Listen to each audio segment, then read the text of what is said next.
السلام علیکم. دوبارہ آپ سے مخاطب ہوں چینل M5 سے نسرین حسین پرویز. اور آپ سے میں نے عرض کی تھی کہ ایک مہمان میرے پاس ایسے ہیں کہ جب آپ کا میں تعارف ان کا آپ سے کراؤں گی تو آپ دیکھیں گے کہ ہمارے ہاں کیسے کیسے انمول ہیرے ہیں جن کی ہم قدر ہی نہیں، مطلب ہم قدر، دیکھیے انہوں نے اتنے انعام جیتے ہیں جس حوالے سے میں آج بات کروں گی. تو وہ انعام کیش میں ہو یا ان کائنڈ، آپ نے کار جیت لی، آپ نے 50 لاکھ جیت لیے، وہ قدر نہیں ہے. قدر یہ کہ آپ ان کو ریکگنائز کریں، ان کے لیے ایوارڈز اناؤنس کریں. جب آپ ناچنے گانے والیوں کو ستارہ امتیاز اور نشان امتیاز اور ہلال امتیاز دیتے ہیں، مجھے بہت دکھ ہوتا ہے کہ پھر وہ لوگ کہاں جائیں جنہوں نے ساری زندگی پڑھنے لکھنے میں اور ملک کا نام روشن. ان کی کتاب، اب ہم آگے جب ان سے گفتگو کریں گے تو آپ کو اندازہ ہوگا کہ میں کس سے بات کر رہی ہوں، اور آپ یقیناً کہیں گے کہ ہاں واقعی ہمارے یہاں ظلم، یہ ظلم ہے، یہ ظلم ہے حاکموں کی طرف سے، ان تمام منتظمین کی طرف سے جو نیشنل ایوارڈز کمیٹی کے ممبرز ہیں، ہمارا کیبنٹ سیکٹری ہے، ہماری پروونشل جو کمیٹیز ہیں نامینیشن ایوارڈز نامینیشن کی، وہ یہ سب اس کے ذمہ دار ہیں. مجھے لوگ کہتے تھے کہ جی آپ نے جس سبجیکٹ پہ کام کیا پورے ایشیا، پوری دنیا میں پاکستان ٹیلی ویژن ڈرامے پر، یعنی کہ مسلم ایسٹرن ڈرامے کے ایفیکٹ پر کام ہی نہیں ہوا. تو آپ کو انہوں نے کیا دیا؟ کبھی آپ کا نام پرائیڈ پرفارمنس کے لیے 2 دفعہ گیا لیکن تعصب کی نظر ہو گیا. ایک صاحب تھے حمید آخوند، اور انہوں نے وہی لسانی تعصب جو یہاں ہمیشہ سے ہے، انہوں نے میری سائٹیشن جو ہے نا اٹھا کر رکھی، بھیجی ہی نہیں، حالانکہ وہ یونیورسٹی نے ان کو بھیجا تھا میرا نام. تو نہیں کبھی بھی نامینیشن ہوئی تو مجھے کبھی افسوس ہی نہیں ہوتا تھا، چونکہ میں ان لوگوں کو دیکھتی تھی جن کے خط آتے تھے کہ یہ اتنا، ان سٹوڈنٹس کے پوری دنیا سے جن کو اس سبجیکٹ پہ کہیں کوئی مواد نہیں ملتا تھا. لیکن جب مجھے ڈاکٹر قدیر خان ایوارڈ ملا میرے کام پر، اور اسے یونیورسٹی کے ان کے ڈپارٹمنٹ نے، ڈاکٹر قدیر خان ڈپارٹمنٹ نے دیا، اس دن مجھے بہت خوشی ہوئی. اور میں نے ان تمام ایوارڈز پہ جو حکومتوں کی طرف سے دیے جاتے ہیں، وہ میرے لیے مٹی بالکل تھے اس کے سامنے، چونکہ وہ ایک محقق کی طرف سے تھے، وہ ایک محسن اسلام اور محسن پاکستان کی طرف سے تھا وہ ایوارڈ. بہرحال یہ دکھ تو ہیں، یہ اسی کو لے کے قبر میں ہم چلے جائیں گے. ہمارے پاس جو آج ہستی ہیں، ان کا نام ہے سید جاوید رضا. پیشے کے اعتبار سے تو سرکاری ملازم رہے ہیں، ریٹائرڈ میری طرح، لیکن انہوں نے پڑھنے لکھنے سے اپنا رابطہ کبھی منقطع نہیں کیا. اور ایک کام تو انہوں نے ایسا کمال کا کیا ہے. ابھی یہ بھی بتا دوں کہ انہوں نے اس زمانے میں جب کوئز پروگرامز کا کوئی معیار ہوتا تھا، یہ آج کے پروگرام نہیں کہ ماوی شیاد کو کتنے ایوارڈ ملے، ماہرہ خان کی کتنی شادیاں ہیں، اور عتیقہ اوڈو جو ہیں جب شراب کی بوتل لاتے ہوئے پکڑی گئی تھی تو ان کو کتنے مہینے کی جیل ہوئی تھی. اس طرح کے سوال جو ہے نا، یہ ہمارا معیار رہ گیا ہے.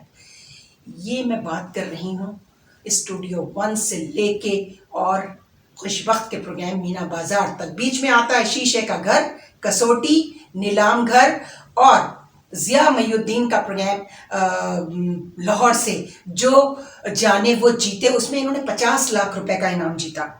اور طارق عزیز صاحب کے نیلام گھر کے پروگرام میں بے تحاشا انہوں نے موٹر سائیکل، گاڑیاں، ہر چیز جیتی ہے.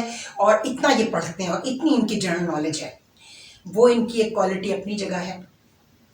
ابھی جو انہوں نے کام کیا ہے، کہتے ہیں جب تک آپ کسی کام کو دستاویزی شکل نہ دیں وہ ہوا میں اڑ جائے گی. یہ جتنا الیکٹرانک آپ کے پاس سسٹم آیا ہے الیکٹرانک میں، لیکن کتاب کی اہمیت ان ملکوں میں، ان ریاستوں میں آج کے دن تک کم نہیں ہوئی.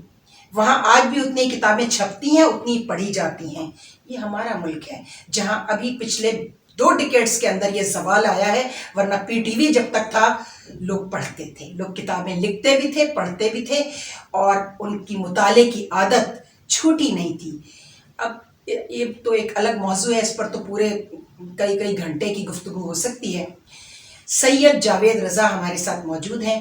السلام علیکم. وعلیکم السلام. مجھے بہت خوشی ہے، میرے پاس جتنے مہمان آئے ہیں اس میں سے 2-4 ہی لوگوں کے ساتھ مجھے یہ لگا کہ ہاں یہ this guest is an honour for me to be in my programme.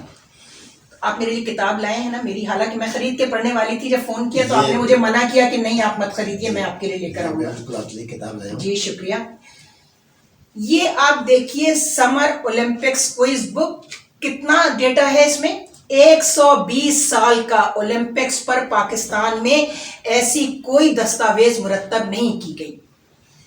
تو ہم ان لوگوں کو نظر انداز کر رہے ہیں, یہ اس سے بڑی ناقدری کوئی نہیں ہو سکتی. ہم اس پر اب بات آپ سے کر لیتے ہیں, ٹھیک ہے.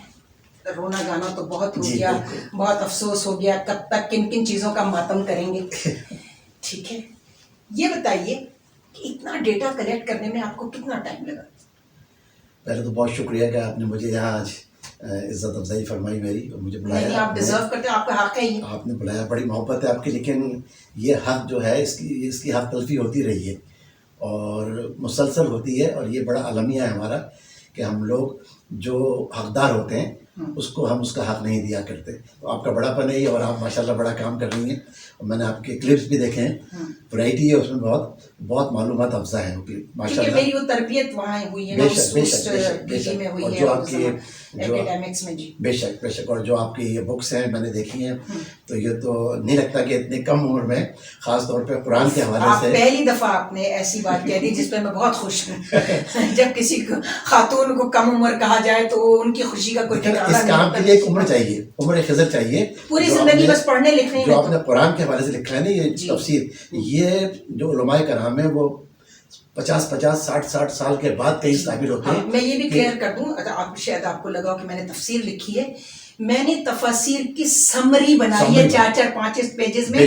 اور جب میری والدہ نے مجھ سے یہ فرمائش کی, جو کوئی بہت سادہ معصوم انسان تھی, جب میرا ڈاکٹریٹ کا وہ انہوں نے تقریب کی تو بڑے لوگوں کو وہ خود دعوت آمد دینے گئی, میلاد ہوا سب, تو رات کو مجھ سے کہنے لگی, اس میں ان کی طرف سے ایک چیپٹر بھی ہے کہ تم نے اتنا پڑھ لیا, تم نے اپنے ابا کی تو ساری خواہشیں پوری کر دی, میری بھی ایک خواہش پوری کر دو. میں نے کہا پتہ نہیں کیا کہیں گی, مجھے پتا تو تھا کہ یہ کیا کہیں گی, لیکن انہوں نے وہ بات نہیں کی.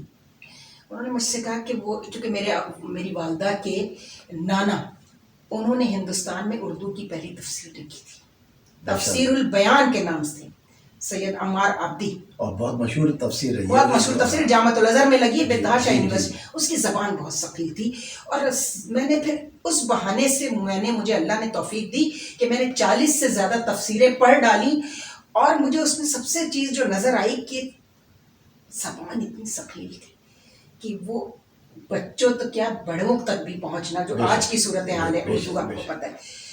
تو میں نے کہا میں اپنی والدہ کی خواہش بھی پوری کر دوں. تفسیر تو میں نہیں, جب میں نے دیکھا امام جعفر صادق علیہ السلام نے فرمایا کہ 300 علوم پر جب تک عبور نہ ہو تفسیر لکھنے کی زحمت نہ کرے کوئی, ورنہ وہ خدا کے سامنے گناہگار ہوگا. لیکن آپ کی بات یہ خطر لگی, لیکن جو آپ نے جس انداز میں جمع کی, یہ خود بجائے بڑا, میں نے اس کو کمپائل کیا کہ میں ہر صورت کی 3-4 پیجز میں سمری بنا لوں. یعنی اس میں 3 چیزیں میں نے دیکھی, ایک شان نزول ہوتی تھی, یعنی آیت کیوں اترتی, 23 سال تک قرآن نازل ہوتا رہا. پھر سبب نزول ہے, یعنی موضوع کیا ہے اس کا. اور تیسری چیز میسج, اس میں پیغام کیا ہے.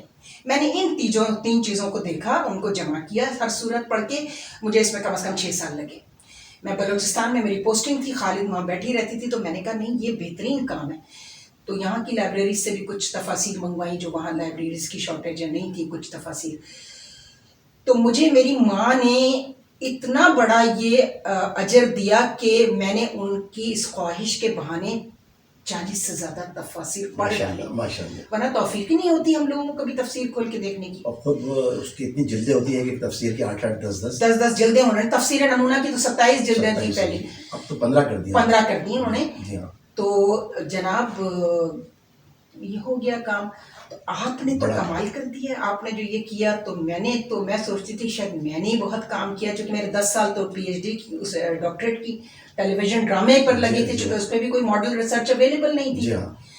تو جس ریسرچ کے آپ کی بھی جو سبجیکٹ ہے نا, اور اس میں میرے سبجیکٹ میں مماثلت یہ ہے ٹیلی ویژن ڈرامے کی تھیسس میں, کہ اس سبجیکٹ پہ کوئی ڈاکیومنٹ, کوئی ریسرچ اویلیبل نہیں ہے. پہلے سے بجا فرمایا یہ اولمپکس پہ کوئی کوئز بک نہیں تھی, چھوٹے چھوٹے صورتوں میں تھے, ہاں، وہ 20-25 تو سوال 30 سوال, ہاں، ہاں، ایک بکلیٹس ہوتے ہوں گے. ایک کتاب نہیں تھی کوئی بھی. اور میں اس کو کافی سالوں سے, چونکہ جاب بھی ساتھ سے چل رہی تھی, تو میں آہستہ آہستہ کر کے اس کو کمپائل کر رہا تھا. ریٹائرمنٹ کے بعد مجھے کافی وقت ملا, پھر میں اس میں 2 سال میں نے مسلسل اس میں اچھا. اپنے اس میں دیکھا اور ڈیٹا, کیونکہ ہمارا جو ٹریجڈی ہے ہمارے اردو زبان میں کہ مواد اویلیبل نہیں ہے, وہ سب انگریزی زبان میں ہے. ویکیبلری کم ہے اور ہمیں اس کے سب لیے کتابیں دوسری زبانوں سے استفادہ کرنا بالکل پڑتا ہمارے یہاں ہے ہی نہیں, اور ہم لوگ کوشش بھی نہیں کرتے, تو وہ بڑی مشکل سے اویلیبل تھا اردو میں یہ. تو پھر وہ مختلف انسائکلوپیڈیاز اور اولمپکس ہر سال کے نکالے, ان کے ریکارڈ, کہیں اخبارات نکالے پرانے, تو اس میں کچھ چیزیں مجھے ایسی بھی ملیں گی جو کہیں اس وقت موجود ہی نہیں تھی. تصاویر کچھ ایسی ملی 1896 کی. یہ بات تصویر, یعنی ہر اولمپکس, ہر گیم کا مجھے ایک ذرا پلیز ذرا وہ دکھائیے گا, جو ایران کا جو یہ دیکھیے, یہ ناظرین آپ دیکھ سکتے ہیں کہ یہ ایک حسین زادے جو ہیں, انہوں نے جب یہ ان کا ویٹ لفٹنگ میں ان کی ایکسپرٹیز تھی, اور اس میں جب یہ جاتے تھے اپنے رنگ میں, تو یہ ابو الفضل عباس کہہ کر یہ اپنا کام شروع کرتے تھے. ہمارے پاس دوسرے صاحب جو کرکٹ میں ہیں وہ ہمارے ظہیر بھائی ہیں, ظہیر عباس, اور وہ ظہیر بھائی ہمارے بہت نیبر بھی رہے ہیں ہم.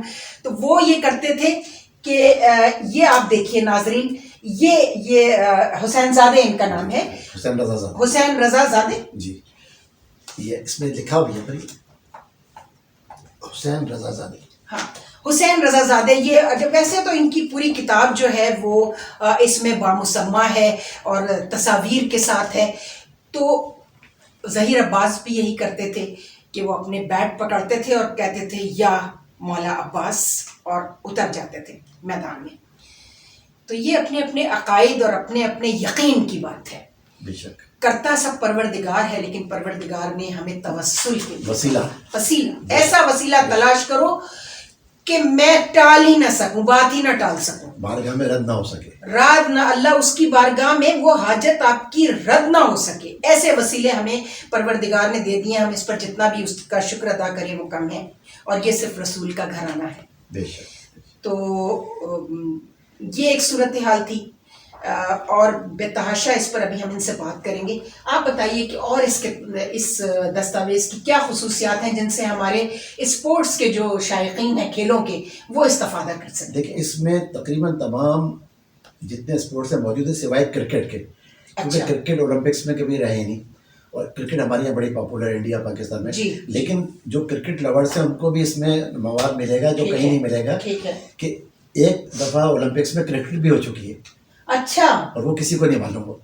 جی, کرکٹ میں کبھی رہا ہے, اور وہ ایک ہی سال رہا, پھر اس کے بعد نہیں. ہمارے یہاں سے کون سے کھلاڑی اس میں نہیں, وہی تو 1986 کی بات ہے. 1986 میں وہ یہ اس وقت یہ کھیل اولمپکس میں شامل تھا. 1896 میں جو پہلا ہوا تھا ایتھنز میں, تو وہ اس وقت 2 ٹیمیں تھیں صرف, جو یونان کی اور فرانس کی, ان دونوں میں ہوا تھا اتفاق سے. لیکن یہ ہے کہ وہ لوگوں کو پتہ نہیں ہے کہ کیا کبھی کرکٹ بھی اس کا حصہ رہا ہے. تو لیکن اس کے علاوہ اس میں تمام جو اسپورٹس ہیں اس پہ میں نے کوشش کی ہے کہ اگر کوئی میں ریکارڈ اس میں دے رہا ہوں تو اس میں کہیں نہ کہیں سے میں اس کی تصویر بھی ڈھونڈوں اس حوالے سے. تو مجھے اس میں آپ دیکھیں کہیں بلیک اینڈ وائٹ تصاویر بھی آپ کو ملیں گی کہ جو ہمیں اویلیبل نہیں تھی. مثال کے طور پہ جیسے یہ ایک تصویر آئی ہے, یہ آپ دیکھیے گا. اب یہ آپ کو ملے گی کچھ 100 سال پرانی. تو اس میں آپ نے 1896 سے 2016 تک کا ڈیٹا جمع کیا, لیٹسٹ ہے, کیونکہ اس کے بعد اولمپکس نہیں ہوئے. 2016 کے بعد اولمپکس نہیں, 2020 میں تو کووڈ-19 کی وجہ سے وہ ملتوی ہو چکے ہیں. تو ابھی تک یہ لیٹسٹ بک ہے میری اس لحاظ سے. تو اس کو الحمدللہ بڑی مجھے پذیرائی ملی. لیکن میں نے, چونکہ میں خود خواہش رہی ہے کہ مجھے جو کچھ ملا ہے وہ کتابوں سے ہی ملا ہے, پڑھنے لکھنے سے مجھے ملا ہے. جو دیکھیے کتاب جو ہے نا, میرا یقین ہے کہ وہ قبر تک آپ کا ساتھ دیتی ہے. بے شک, بے شک. اور جو ہمیں بچپن سے بتایا جاتا ہے کہ قبر میں منکر نکیر آئیں گے اور قبر میں یہ سوال ہوں گے, تو وہ کتاب اگر آپ نے پڑھی ہوئی ہے نا کہیں سے, کیونکہ ابھی ہمیں یہ نہیں پتا سوال کون سے ہوں گے. بزرگوں نے یہ ضرور بتا دیا کہ نماز کے بارے میں ضرور سوال ہوگا. جی ہاں. چونکہ وہ فرائض ہیں، جتنے فرائض ہیں جو رب ہم کے انجام بارے دیں اس رب کے بارے میں، اپنے رسول کے بارے جی میں، ہاں، اپنے امام، اپنے ولی کے بارے میں، جی ہاں، اور والدین کے بارے میں بھی. جی. مجھے لگتا ہے کہ والدین، چونکہ اللہ تعالیٰ نے جب قرآن میں احسان کی بات کی ہے فوراً فوراً کہا ہے کہ بس تم ہاں. پر میرے بعد احسان کسی کا ہے تو تمہارے والدین کا بے ہے. شک بے شک. یہ تو ایسے لگتا ہے کہ کتاب ہمارا قبر تک ساتھ دے گی، اور بہترین ساتھی ہے. بہترین تو جو ساتھی. کچھ ملا تو میری خواہش یہ تھی کہ اب میں اس کو آپ تنہا ہی نہیں رہتے اس سے. بے شک بے شک بالکل. تو میں نے کوشش یہ کی کہ اس کو میں، اس میں لاگت بہت آ گئی تھی اور لوگ مجھے کہتے ہیں کہ بہت مہنگی. میں نے کہا نہیں کیونکہ آپ نے مہنگی. کاغذ بہت، میری یہ جو تفاسیر کی سمری کی آپ بات کر رہے ہیں، میں چاہتی تھی یہ خوبصورت سے خوبصورت بنے، بے شک بے تو شک. میں نے اس میں بہترین کاغذ استعمال کیا. اپنے بس جو بھی میری تنخواہ ہوتی تھی پرسنل پاکٹ سے چھپائی تھی. لیکن بہرحال مجھے اس کا خواہش کوئی ہوتی ہے دکھ کہ نہیں تھا. خوب سے خوب تر خوب سے خوب تر، تاکہ لوگوں کی نظر اس پر. تو میں نے کوشش یہ کی کہ اب اس کو میں یہ کرتا ہوں کہ میں نے اس کو فور سیل نہیں رکھا. اچھا، یہ آپ نے کمپلیمنٹری رکھی ہے. اب میں نے یہ رکھا ہے کہ پورے شہر میں جہاں جہاں کوئی کمپٹیشنس ہوتے ہیں، کالجز میں، یونیورسٹیز، اسکولس میں، تو وہاں انعام کے طور پر فرسٹ سیکنڈ تھرڈ آنے والوں کو میں یہ، تاکہ انسینٹیو آپ نے دے دیا تاکہ لوگ اس کو. اچھا چونکہ ہماری ایک سوسائٹی ہے پاکستان کوئی سوسائٹی انٹرنیشنل، اچھا اس کی برانچز ہیں باہر بھی ہیں، اور عاصم علی قادری لنڈن میں اس کے چیئرمین ہیں، میں اس کا وائس چیئرمین ہوں. تو وہ ہم پورے سال کوئی نہ کوئی مقابلہ کرواتے ہیں کوئی اس کا، کیونکہ یہ روایت اب دم توڑ چکی ہے. بالکل جی. وہ آپ کو یاد، آپ نے خود اس میں مینشن کیا، تاجدار عادل نے بتایا اس میں آپ کے بارے میں، آپ کے پیش لفظ میں بھی، کہ آپ وہ جو زمانہ تھا نا کہ آپ کی درسگاہوں میں آپ کی جو ایکسٹرا کیریکولر ایکٹیویٹیز تھیں، اس میں صرف مشاعرے اور اس میں مضامین کا مقابلہ، اس میں ڈیبیٹ مقرر، اس میں آپ کے کھیلوں کے مقابلے، کوئز مقابلے، وہ ہر چیز ہوتی تھی. ہفتہ طلبہ منایا جاتا تھا کالجوں میں بھی، یونیورسٹی میں بھی. جی ہاں. تو وہ آج کل جو ہم کرواتے ہیں اپنی سوسائٹی کے تحت، اس میں ہماری کوشش ہوتی ہے کہ ہم بچوں کو اس کتاب کی طرف راغب کریں دوبارہ. کیونکہ پچھلے 20-25-30 سال آپ دیکھیں ایک گیپ آ گیا، اور جو ہمارا ماحول چینج ہوا ہے کتاب سے دوری کی سیاست نے ہمارے ساتھ. جی. تو کوشش ہم یہ کر رہے ہیں کہ ہم ان کو کوئی انعام دیں، ساتھ میں کتاب بھی ان کے ہاتھ میں پکڑیں کہ وہ کچھ تو ان کی دلچسپی. تو الحمدللہ ہم نے کافی ابھی تک کوئی 60-70 پروگرامز ہم کروا چکے ہیں. اسکولز اور کالجز ابھی ہم نے کروایا تھا سب سے بڑا پاکستان کی تاریخ کا پروگرام اخبار جنگ کے کولیبریشن سے، اچھا ہونہار پاکستان. اس میں 12,000 بچوں نے حصہ لیا. جنگ نے ہمارا بڑا ساتھ دیا، انہوں نے کروایا تھا، اور لاہور میں اس کا فائنل ہوا. اچھا. اور کراچی کا بچہ سیکنڈ آیا، لاہور کی ایک بچی اس میں فرسٹ آئی. تو اس میں بھی ہم نے یہ پرائزز بھی دیے، اور الحمدللہ لوگوں میں دوبارہ یہ ریوائیو ہو رہا ہے اس کا کلچر. اللہ کرے کھیلوں کا تو لوگوں کو بہرحال کھیلوں میں تو دلچسپی رہی ہے، پڑھائی میں رہی ہو نہ رہی ہو، لیکن چونکہ کھیل بہت ہیلدی چیز سمجھی جاتی تھی، اور بچوں کو اس لیے اسپورٹس میں کہا جاتا تھا کہ اسکولوں میں کالجوں میں کہ ان کی صحت اچھی رہے. تو اگر وہ کھیلوں میں حصہ لیں گے تو ان کی ذہنی صحت اور جسمانی صحت دونوں اچھی رہے گی. بالکل. تو وہ اس سبب سے میں نے اس کو کہیں بک شاپ پہ نہیں رکھا. بہت اچھی، یہ بہت بڑی آپ کی خدمت ہے طلباء کے لیے، اساتذہ کے لیے، اور وہ دوسرے شائقین جو کھیلوں کے ہیں ان کے لیے. اچھا، یہ آپ نے صحیح فرمایا، لیکن مجھے خوش قسمتی سے ایسے اساتذہ ملے کہ یہ جو میں کر رہا ہوں نا، یہ میں ان کا دیا ہوا لوٹا رہا ہوں جو انہوں نے مجھے دیا تھا. ہوتا یہی ایک اچھا طالب علم ہمیشہ کوشش کرتا ہے کہ جو اس نے لیا ہے اپنے استاد سے، وہ اپنے طالب علموں کو. اچھا، ہوتا یہ تھا کہ ہم نے کوئی مقابلہ جیتا، زمانہ طالب علم میں ٹرافی جیتی، شیلڈ جیتا، گولڈ میڈل. تو میں اس زمانے میں تھا اردو لاء کالج میں، تو پروفیسر خلیل اللہ تھے پرنسپل. بہت. وہ یہ کرتے تھے کہ جب میں نے ان کو لا کے دیا کہ میں نے آج ٹرافی جیتی ہے، وہ فوراً بلاتے تھے کیشیئر کو، جو اردو کالج میں بھی ہیں. ہاں، اردو اور دونوں، اردو لاء اور اردو کالج. تو وہ فوراً اس کو کیشیئر کو بلا کے کہتا ہے کہ جاوید کو 300 روپے کا چیک دیں. اب 300 روپے 70s میں بہت بڑی فرسٹ کلاس آفیسر کی سیلری ہوتی تھی. بالکل. وہ 300 روپے کا. اچھا، بعض دفعہ یہ بھی ہوا کہ میں نے ایک دن میں 3 انعام جیتے. پہلے ایک کالج میں گیا پریمیئر میں، وہاں ختم ہوا تو عبداللہ کالج پہنچ گئے، وہاں ختم ہوا تو آدم جی سائنس کالج. اتفاق سے تینوں میں پہلا انعام جیت لیا. اب وہ 3 ٹرافی لے کے پہنچے. اب خلیل صاحب کہہ رہے بھائی جاوید 900 روپے تو ہم نہیں دے سکتے ہم آپ کو. میں کہ سر آپ نہ دیں، میں تو مطلب کر لیں گے. نہیں، پھر بلاتے اس کو بھائی کو 300 کے 3 چیک دیں. تو وہ چیز مجھے آج تک میں ان کو بہت دعائیں دیتا ہوں کہ اللہ تعالیٰ ان کی مغفرت فرمائے. وہ ایسے اساتذہ تھے کہ وہ ہمیں انکریج کرتے تھے. اور ہمیں اتنی خوشی ہوتی تھی. وہ آپ کا پہلا انعام تھا؟ وہ تو بہت زیادہ ہو چکے تھے لیکن وہ مسلسل دیتے تھے ہر دفعہ. اچھا. پہلا انعام تو میرا تھا. اچھا آپ نے یاد دلایا. اچھا پہلا انعام کہاں جیتا تھا اور کس چیز پہ؟ ریڈیو پاکستان سے اسکول براڈ کاسٹ آیا کرتا تھا. ہاں جی، بزم طلبہ اس کے بس بعد. میں جی جی اس میں انعام صاحب ہوا کرتے تھے اس کے پروڈیوسر. جی انعام جی صدیقی. جی. وہ میں اپنے اسکول کی طرف سے گیا. میں 7ویں جماعت میں گریڈ 7 میں تھا. تو وہ میں گیا اتفاق سے. وہ آن ایئر میں تو دیکھا نہیں لائیو لیکن ہمارے ہیڈ ماسٹر نے سب کو ہال میں بٹھا لیا اور وہاں انہوں نے ایک وہ لگا دیا ریڈیو. تو وہ میں نے وہاں پہ پہلا انعام جیتا. اس میں وہ 15 روپے کا تھا. اب اس وقت بھی 7ویں جماعت میں آپ کب تھے؟ 50s میں ہوں گے. وہ تھا میں 60s میں. 1967. 67 میں بھی 15 روپے بہت تھے. اگر آپ دیکھیں تو 5 روپے کا ڈالر تھا. بہت تھے. بلکہ 4 روپے کا ڈالر. 4.5 روپے کا. 4.5 روپے کا ڈالر تو آپ سمجھ لیں. بھٹو صاحب نے آ کے اس کو 9 روپے کا کیا تھا. ہاں جی ہاں جی. تو وہ مجھے 15 روپے کبھی نہیں بھولے. اتنی مجھے آدمی کو اپنی پہلی اچیومنٹ ویسے کبھی نہیں بھولے. اور جب میں اسکول آیا تو ہیڈ ماسٹر تھے ہمارے حمید احمد نقوی صاحب اور 2-4 اور تھے. انہوں نے اسٹیج پہ مجھے کھڑا کر دیا صبح اسمبلی میں اور سب میں کلیپنگ کروائی بتا کے. وہ پھر وہاں سے ایک ایسا بیک اپ ملا انکریجمنٹ. تو یہ سلسلہ شروع ہو گیا. پھر میرے جو بڑے بھائی تھے وہ کسٹمز میں تھے. وہ مجھے ذہن کی آزمائش ایک جنگ اخبار میں آیا کرتے تھے 10 سوال. تو اس میں طاہر جمیل نقوی صاحب ہوا کرتے تھے. ناہید سلطان مرزا ہوا کرتے تھے جو یہ لکھا. تو وہ ہوتا یہ تھا اکثر کہ میں 10 میں سے 9 8 7 بتا دیا کرتا تھا. وہ لکھتے تھے کہ اگر آپ نے 7 سوالوں کے جواب دے دیے تو آپ نے مرتب کو شکست دے دی. تو ایک سلسلہ تھا کہ ہمیشہ 8 یا 9 کے جواب صحیح. وہاں سے پھر سلسلہ شروع ہوتا گیا. پھر کالج میں آ گیا مقابلے میں. تو الحمدللہ وہ انعامات ملتے یہ انسینٹیوز جو ہوتے ہیں یہ دیے اسی لیے جاتے تھے ہمیشہ طلباء کو بھی اور دوسرے لوگوں کو بھی کہ ان کے اندر جذبہ بڑھے مطالعے کا بھی.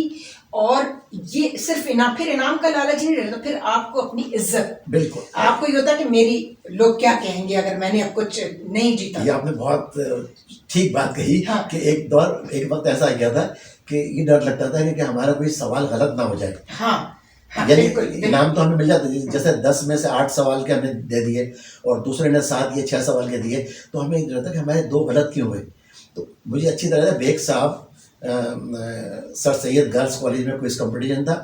پہلی دفعہ انہوں نے بوائز ٹیم بھی بلائی تھی تو میں اردو لاء کالج سے گیا تھا. کون سے بیگ صاحب؟ عبید اللہ بیگ ریڈیو میں تھے اس وقت ویسے وہ. لیکن وہ اس دن وہاں پر جو چیف گیسٹ بنے ہوئے تھے. ناٹ بلکہ جج بنے ہوئے تھے. پروگرام کے جج تھے وہ. اور ایک پروفیسر وہ تھے حسنین کاظمی. وہ تھے. وہ کمپیئرنگ کر رہے تھے کوئز ماسٹر. اور ایک وہ تھے پروفیسر حشمت اللہ لودھی. یہ وہ لوگ ہیں ان کے نام ہمیں حالانکہ کبھی ہمارے استاد نہیں رہے لیکن یہ وہ لوگ تھے جو ہمیں اس لیے یاد ہے کہ ان کی خدمات بہت کام ہے ان کا. بہت خدمات ہیں ان کی. اچھا جاوید صاحب ہم اب گفتگو کا یہ حصہ یہیں پر ختم کرتے ہیں جو کہ پھر اور دوسرے موضوعات پر آپ سے دوبارہ بات انشاءاللہ شروع ہوگی.